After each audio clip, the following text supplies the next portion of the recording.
15, 20 years ago. So maybe we haven't done it recently. I don't think so. It didn't sound to me like they really had. So what's your focus? So first of all, Working full time today, aren't you? Got your fisherman here now. Oh, I know that. Happy birthday. Yeah, sure. I'm not turning the sheet. I'm not turning the sheet. That's the Seagrass Restoration I told you I'll go back over there and I'll look and see if we can find some, if it's from the shore or, you know, if we do about policy or if they have it already.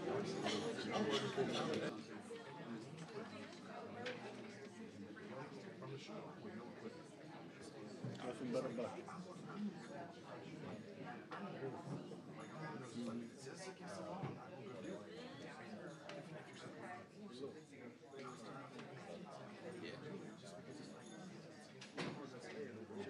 Let me go. I'm going to But I'm not turning the sheet. We have to return the sheet in once the committee approves it. We're supposed to turn the sheet in for you to consider the rules. I'm not turning that sheet in. Fair enough. I Thanks. just want you to know that. So your term is permanent. It's probably 30 years. So where this came from? So where it came from primarily, you got a bunch of brick and mortar Catholic and people were selling simply off of their boats or selling it out of their trucks and didn't have to have overhead. So they're the ones that passed this law. I have to go back and look and see what it was done. Because every 31 years, it was not long after I came here, it changed to what it is now. But that was, so it really... Why did they exempt those? So they're exempt unless they're buying it directly. Only one rate had it. But if they're buying it from a wholesaler or, so think of it like this, when you're one side. When somebody's buying something with somebody. Good to see you, sir. Yeah, good to see you, man. I don't know about distinguished. Yeah, I don't know about distinguished. If the dealer is selling it to a restaurant, or somebody's going to see, or if the restaurant is trying to buy it, they have to do it. So, but if the grocery store is buying it from like a distributor, then the grocery store is So the restaurant will do that. They have to have a license. Public buying it. I just like the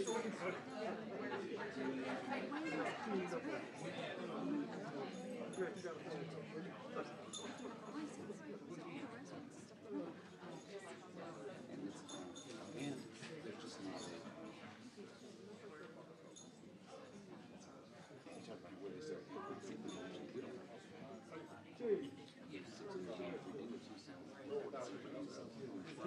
Where I was supposed to be. So how would you do it? I don't want to do it all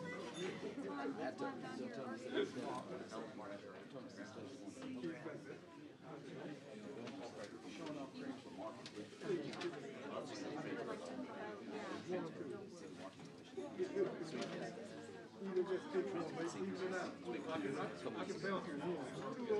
I can't even put it together. Got it.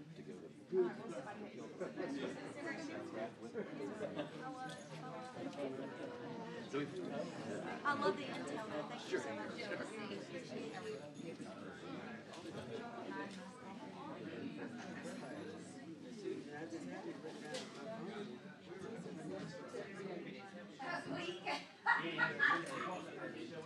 right, yeah, you just show up and smile, right.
Water it down, slow it down.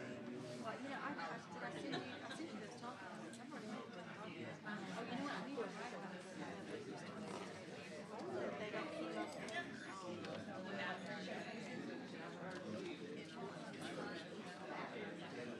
Hello.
With ag or with public health, we do some.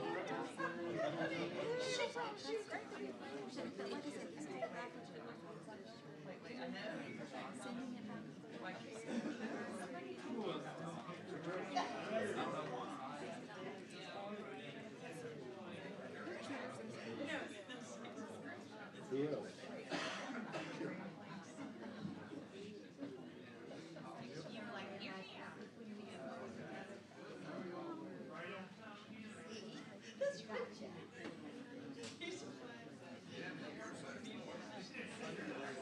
North Alabama.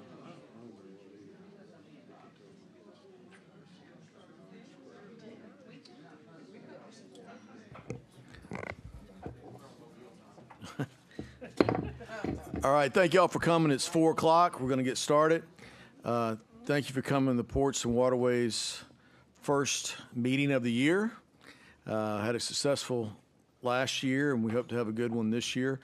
I want to thank our clerk, Shanika Thomas, for always doing a great job.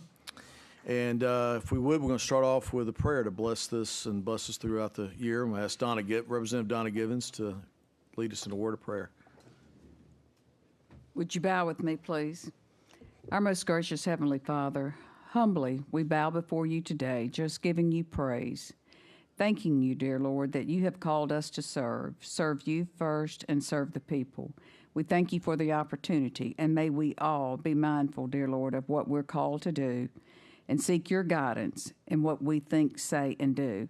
Dear Lord, I ask you to be with Chip Brown as he leads us in this committee throughout this session, and that we are just totally mindful of what you've called us to do. We ask that you continue to bless all of us here at the State House and everyone in this room. We thank you for your goodness, your mercy, and your love. In Jesus' name we pray. Amen. Amen. All right. Thank you, Representative Givens. Okay, we're going to start off. The first bill we have is HB 143. But before we... Oh, yeah. Got to do the roll call. First meeting of the year. Clerk, call the roll. Representative Brown. Here. Representative Lipscomb. Here. Representative Clark. Here. Representative Collins. Here. Representative Givens. Here. Representative Hassel. Here. Representative Hollis. Representative Hulsey. Representative Keel. Here. Representative Kirkland. Representative Lomax. Here. Representative Marcus. Here. Representative Simpson. Here. Representative Stringer. Representative Travis. We have a quorum. Thank you. First, I want to recognize our Commissioner of Conservation, Commissioner Blankenship. You want to say a couple words? Yeah. Sure. I appreciate the opportunity to be here. Thank you, Representative Brown, for letting me speak just a minute on HB 143 and just we've had multiple conversations about this issue over the last few months. This bill would essentially preclude the Commissioner of the Department of Conservation from being able to manage the fisheries in the Coosa River chain where it relates to tournaments, no minimum, maximum size or slot limits, to be able to protect the fish populations there.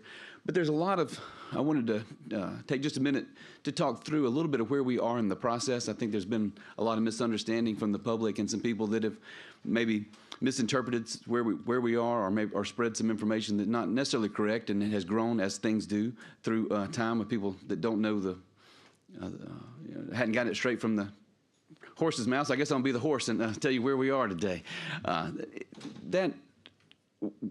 We have a procedure in place, as you know, through our Conservation Advisory Board, where if there's a regulation or a change on something like this, sizes or anything dealing with fish management like that, we'll take that to our Conservation Advisory Board. The first meeting of that board is March the 8th, about a month from now. And then at that meeting, the public has time to comment. Then we'll take public comment throughout that time until the second meeting that they have in May the 10th. And then if the board decides to recommend action on something, whether it's this or anything else, and then we would promulgate a rule, and then that goes through the Administrative Procedures Act that includes public comment period. It's about 120 days. It goes through different steps, as you know, when we have a regulation, and then it culminates with an opportunity for the Legislative Council to be able to review those. And if there's a legislative issue with any of the rules that we have, that's the proper venue for the legislature to be able to either send that back or, to address it through the Legislative Council.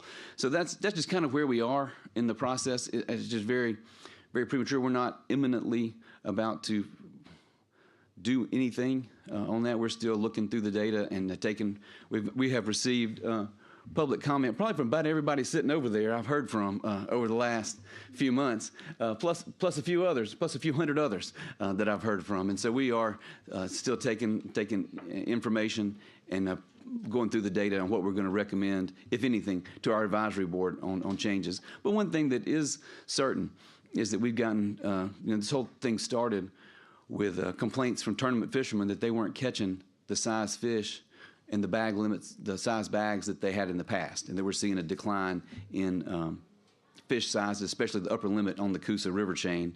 When we saw that from the bait data, that's the reports that the fishermen give after the tournaments. We've seen that in our own fishery independent data that we've done on the rivers in that system, that we've seen a decline. So in order to get better information, we had contracted with Auburn University to do a study for us on mortality of fish, tournament caught fish primarily on the river, and it's showing that there is a lot of mortality on fish that are caught and released, even on these live weigh-in fish. I see a bunch of y'all up there that graduated from Auburn. They're a pretty good university. Even though I'm a South Alabama guy, I will give them credit on the fisheries work. They do pretty good stuff. They know their stuff. They're good people, and so anyway, we're going through that data and looking at what we think is going to be best to make sure we have a good fishery on the Coosa system long term. And as the commissioner, I think I have the ethical, moral, and statutory responsibility, to balance the protection, conservation of the resource and the economic side. We have invested as a department millions of dollars in boat ramps all over the state. We're doing about $30 million in boating access work right now. A lot of that some of that on the Coosa system, so that we can get people out to fish. We understand the economic value of fishing to our state, but we also understand if we don't have fish, nobody's going to come fish. We won't have tournaments because we won't have any fish big enough to catch. So, my responsibility is to manage those, not be swayed by personal profit or politics or election cycles, but to do what's right for the fisheries. And we've done that since 1939. And I think when you look around the state, it's been very successful in how we've managed those resources. And so, again, I just felt like the legislation at this point is a little premature, at least until after our advisory board meets, and then we actually have something to talk about that we're working on. And that would just be my request today. And just appreciate the opportunity to share a little about where we are in the process, and be glad to take any questions or today or anytime this week, anytime y'all want to talk about it. Thank you, Commissioner. We appreciate it. Okay, first up, we've got House Bill 143 by Representative Robbins.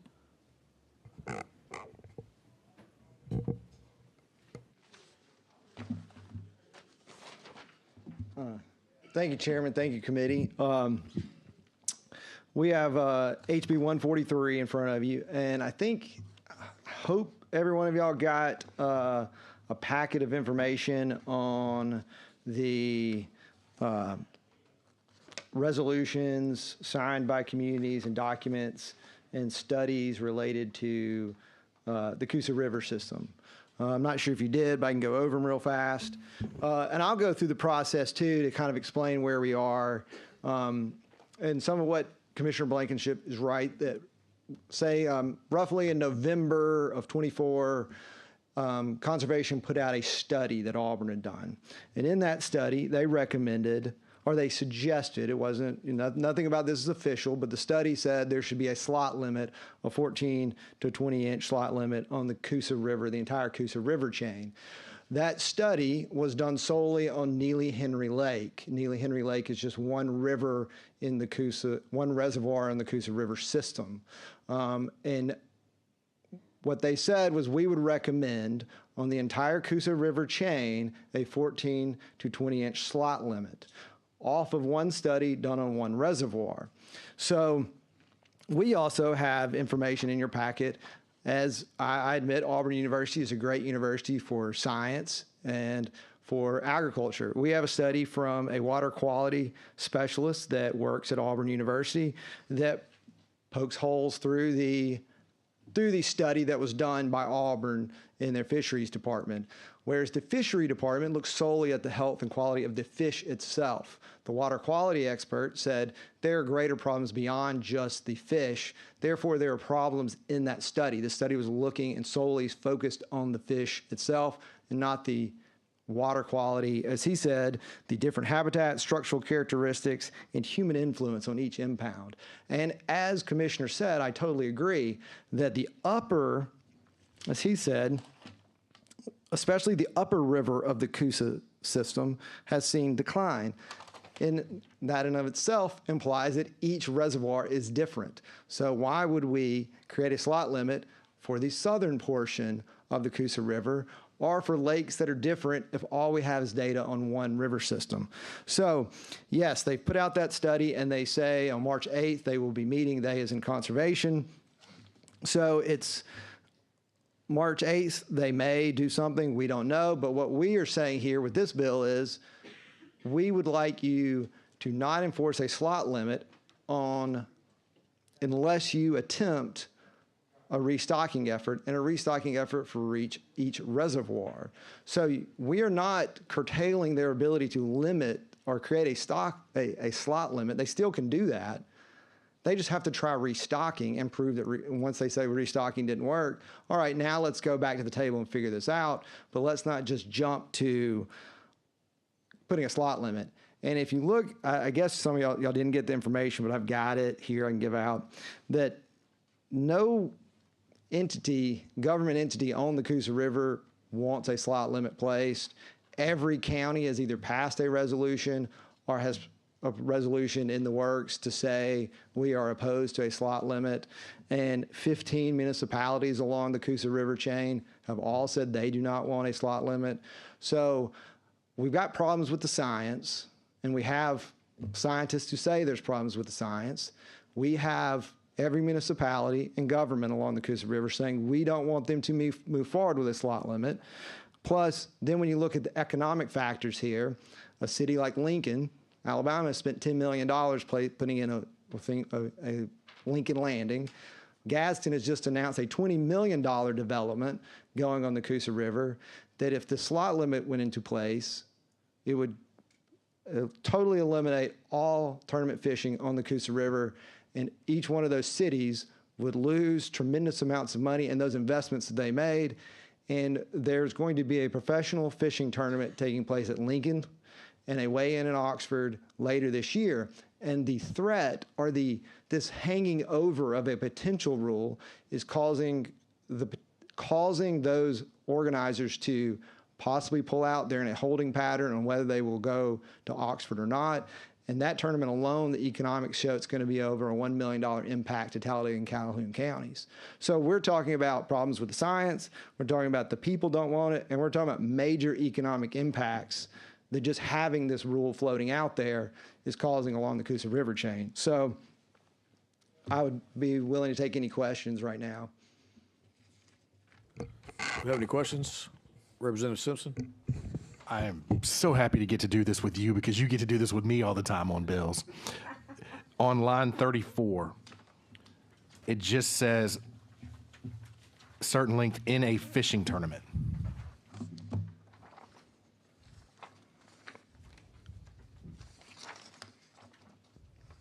Correct. Okay.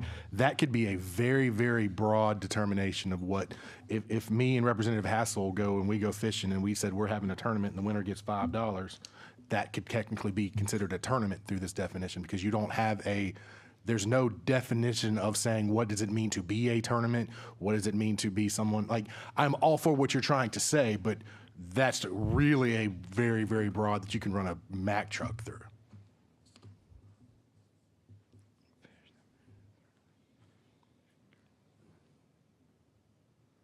And so what is your, I mean, what do you want? Or what was your? Is there language that you would be willing to put through? Like, these people aren't investing $20 million so me and Representative Hassel can go fish.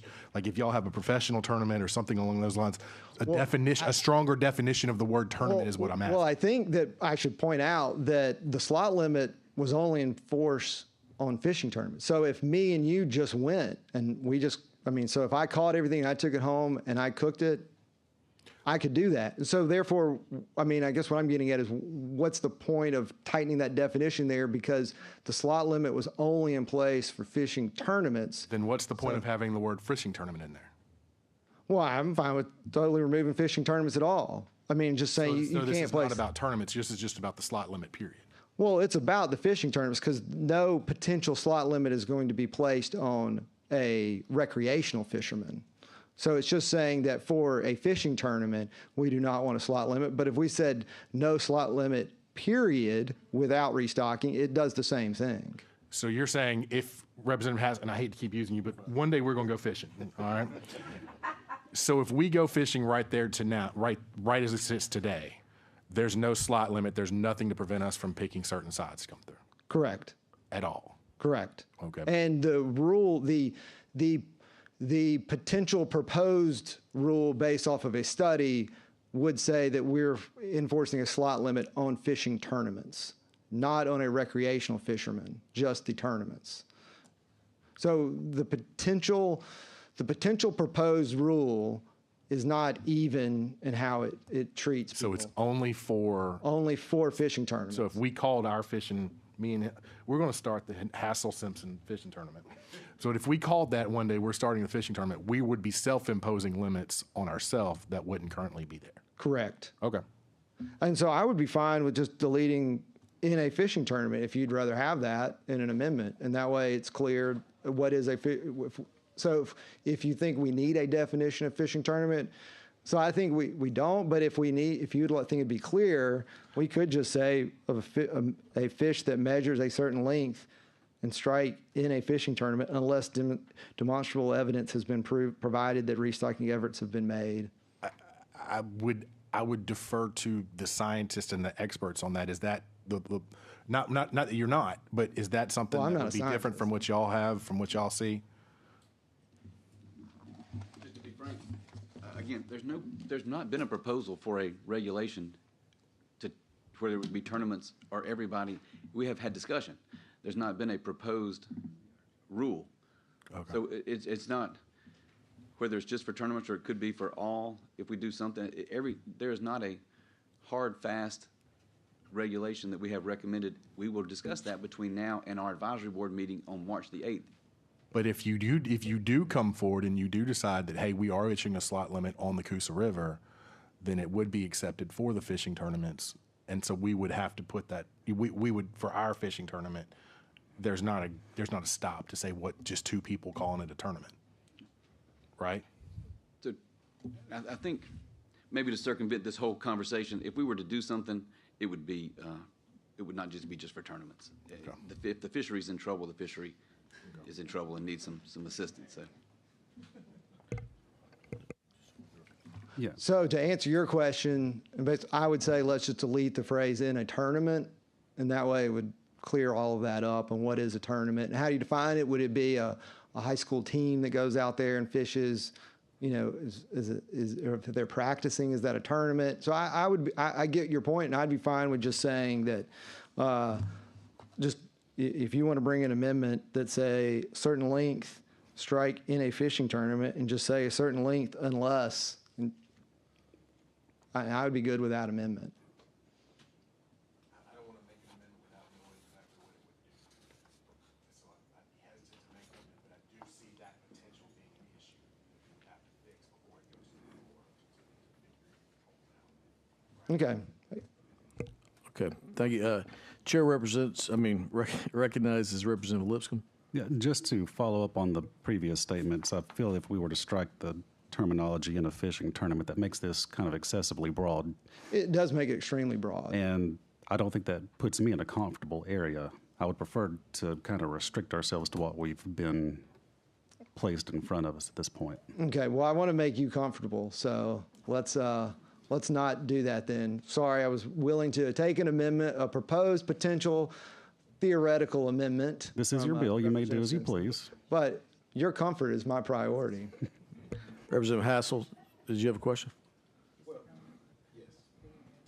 Commissioner said, I just want to clarify something.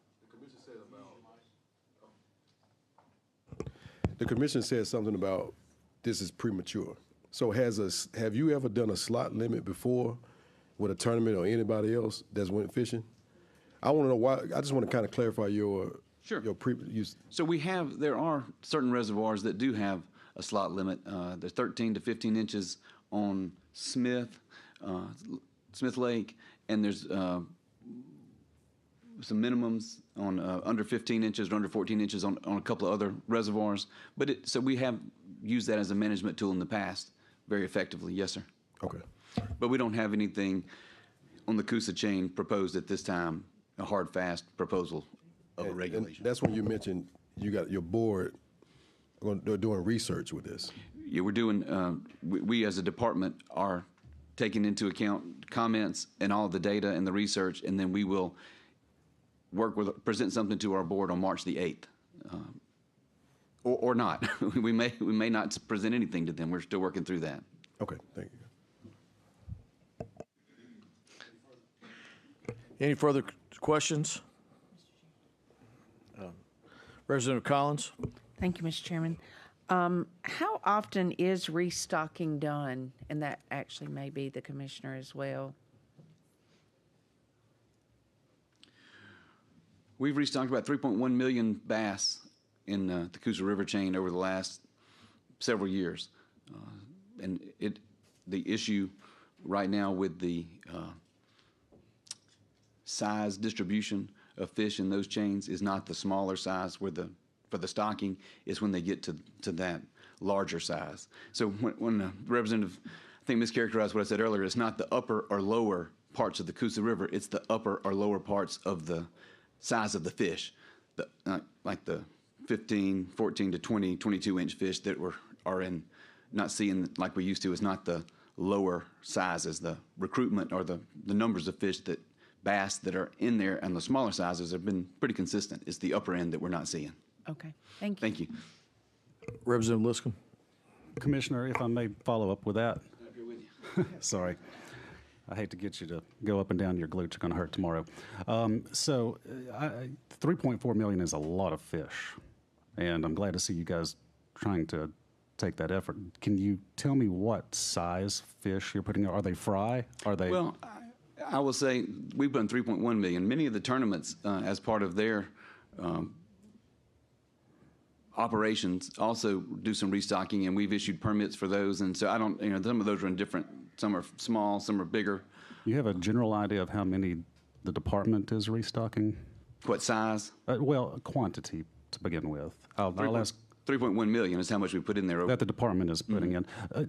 Do you think it might, and I'm not a scientist, I don't know what the answer to this is, but would it be logical to ensure that even if we're not putting in the quantity of fish, we're putting in an equal monetary equivalent of that 3-point-some odd million fish in a larger size fish, some that may have more potential for getting to that point that you want to be at? For example, if stocking 15-inch fish as opposed to 3-inch fish.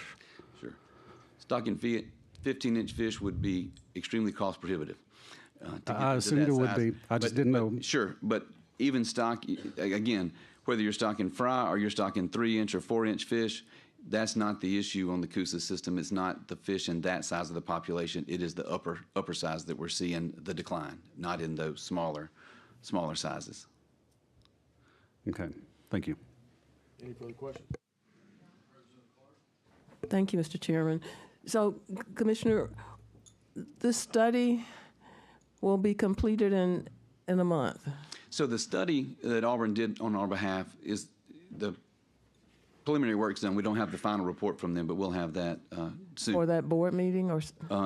Yes, ma'am. But we have the information. The final report is it's coming. But like I said, we're still looking at all that data plus our own fishery independent data that we collect, and the input we've got from the public. Because how this whole thing started is that we received from the public that there was a problem. We had the study done, and then we went out to try and share that information with different communities and tournament trails and different groups, so that we could get feedback from them. Hey, this is what we found.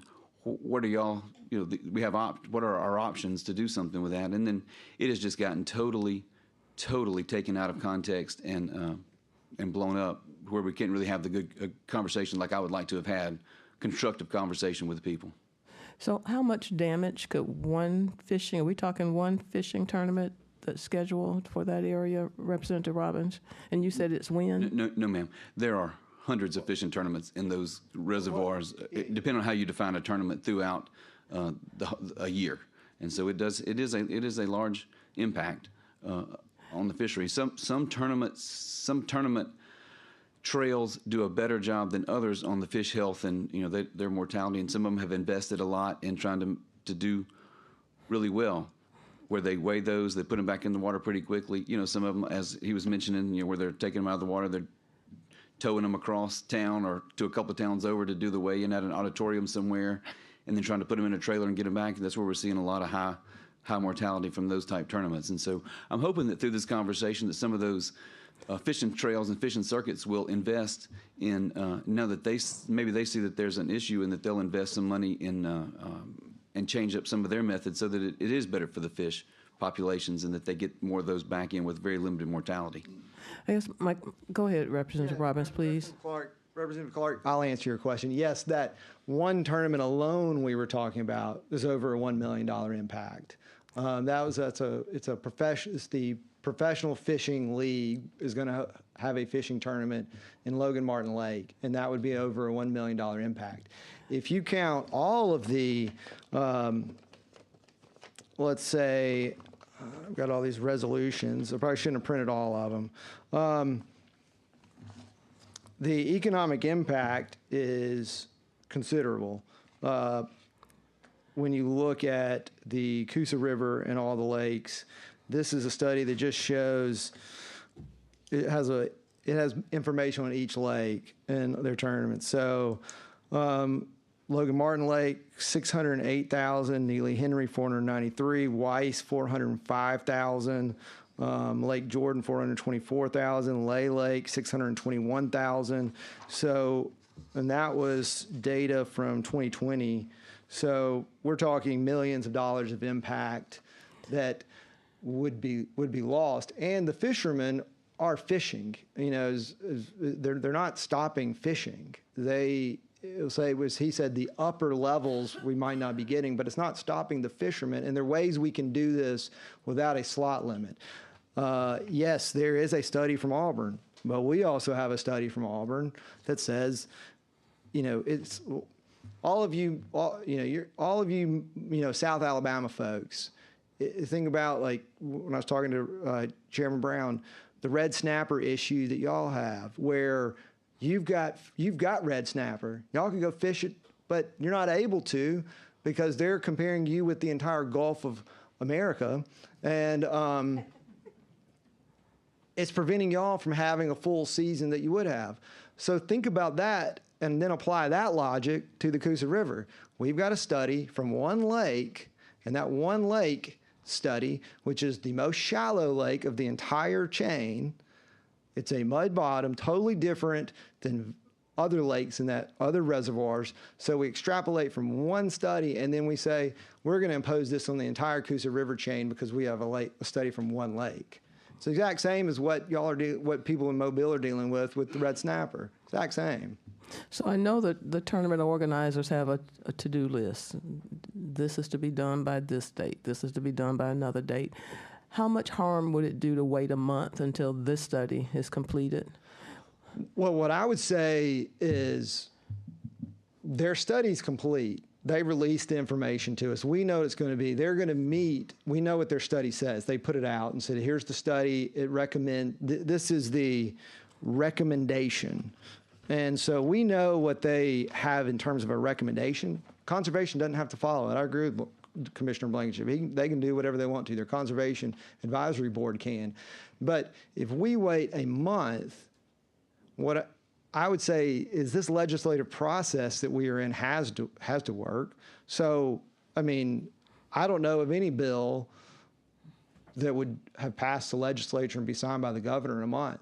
But what I'm saying today is that based upon the information that we have, we need to take some action just to ensure to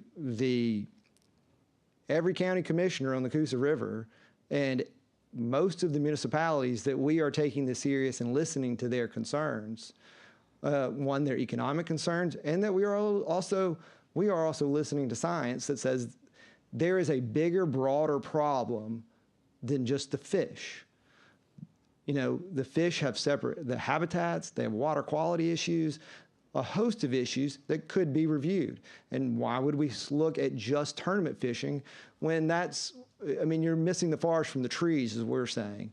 And we're saying, let's have a conversation, but let's get this bill moving so we don't target just one group. And that's why I think that we shouldn't just wait for them to meet on March the 8th, because they might meet on March the 8th and move forward with a broader rule than we are even prepared to talk about today. So I think we need to continue to move forward. And as Commissioner Blankenship said, he had the moral, ethical, and statutory responsibility. Well, we give him the statutory responsibility. So I say that we should make a change to the statutory responsibility that we give him, and that is slot limits in the Coosa River. So we are well within our power, and there is no need to wait. That answers your question. Thank you. Representative Givens, you had a question? Yes. Representative, I know you have said a couple of times that water quality was the answer and other things. But in this other study that the commissioner had done, what was the issues there? Well, they discuss, and their study was solely around fishing tournaments. So if you're only following around individuals in fishing tournaments, your data is solely what comes out of a fishing tournament. What happened with that study, and again, I'm no scientist, they would say that there was high mortality rates when fishing tournaments caught a fish and put them in their live well, and then when they released them back into the water, they had a high mortality rate. There are a host of reasons that could have happened, but we weren't studying any fish other than those fish caught during a fishing tournament.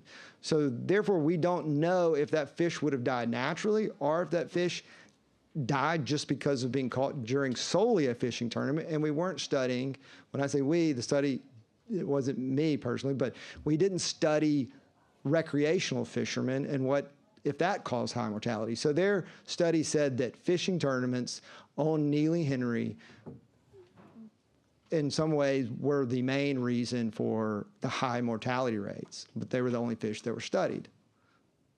Okay, thank you. Commissioner, do you have something to add to that? Thank you. Yes, ma'am. I would say he did a fair job of explaining the study, that the high mortality of those fish that were caught in fish tournaments. But I do appreciate you bringing up the red snapper. From my friends from South Alabama, as you know, before I became the Marine Resources Director, we had about a 3-day season on red snapper, and now it's a little over, right at 200 days this year. So I think we've been pretty successful at managing fisheries and have a pretty good bit of knowledge, and I'd like to be able to continue as the responsibility's been lined out in the statute for us to, as the agency that manages these fisheries, and I think we've shown a pretty good track record of success, and I consider what we're trying to do here to be very similar to make sure that we continue to have great bass fishery in the Coosa River from this point forward. Thank you. Thank you. Representative Hassel, do you have a question? Yeah, so, Representative, pretty much, you just want to require the state to just take more action, so like restocking before they do a stock limit. Yeah, that's all the bill says is you just restock. So if they say they're restocking, well, I don't understand the issue. You continue to do what you're doing and just show us that it's not working. Then you can impose the slot limit. That's all we're saying is just take some. So you're not trying to ban limits. You're not. No, the bill says unless evidence has been provided that restocking attempts have been made and have failed in the subject area. So the subject area would be each specific reservoir along the chain. And if you've restocked and the fishing population isn't rebounding, and then you can enforce the slot limit. And I also think there's a question to be made here of, we're not saying there's not fish. There are fish. We're just not getting as many trophy-sized fish.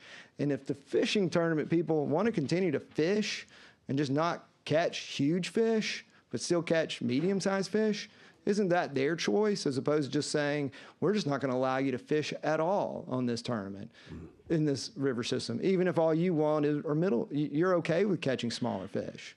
That's kind of the government coming in and telling them that what they can and can't do, and that if they're okay with that, shouldn't they be allowed to fish and catch those fish? I got you. All right, thank you. Representative Lipscomb. I'd move that we give this favorable report. It's a motion to give this bill a favorable report. A second. Representative Marcus.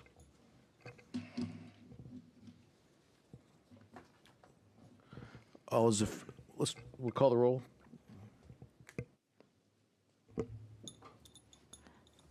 Representative Brown. Aye. Lipscomb. Aye. Representative Clark. Nay. Representative Collins. Aye. Representative Givens. Representative Givens. Aye. Representative Hassel. Aye. Representative Hollis. Representative Hulsey. Aye.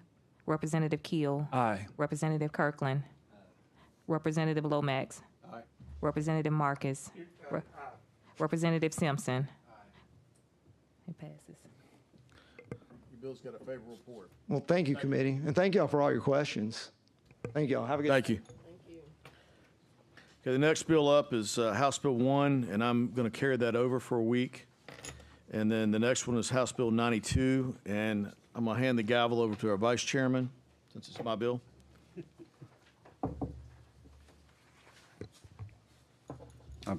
I'm disjointed here. What bill are we looking at, Chairman? House Bill 92. Okay, House Bill 92 is up next. Chairman Brown, if you'll please introduce your bill. Thank you. I have House Bill 92. This is deals with seagrass restoration. And what seagrass is it grows under the water, provides critical habitat for marine life, and it acts as a filter and purifies our water.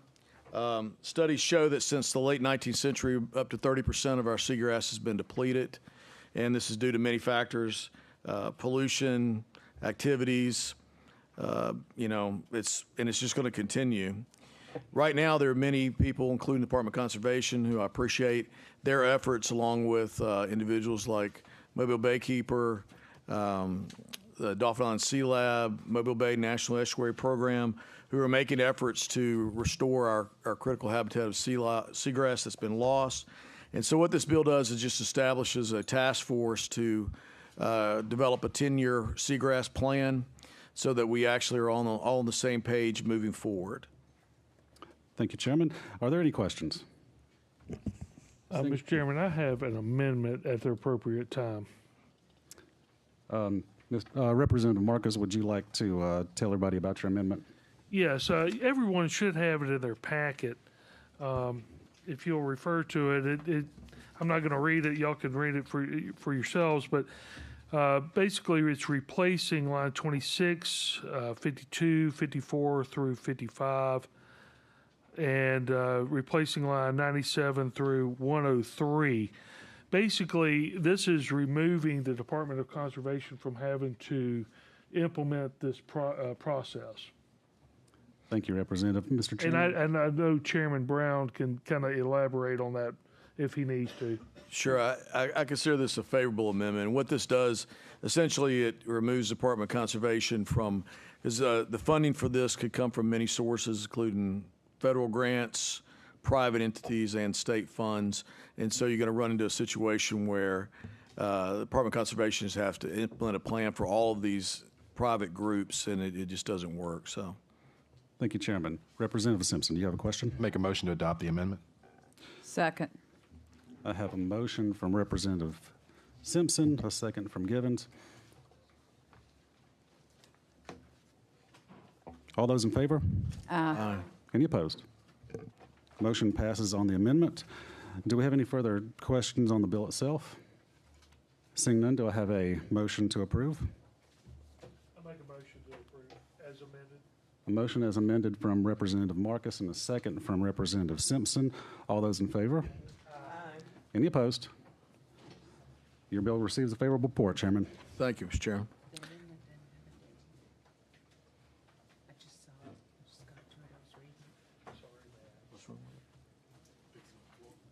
We'll have to fix it on the floor.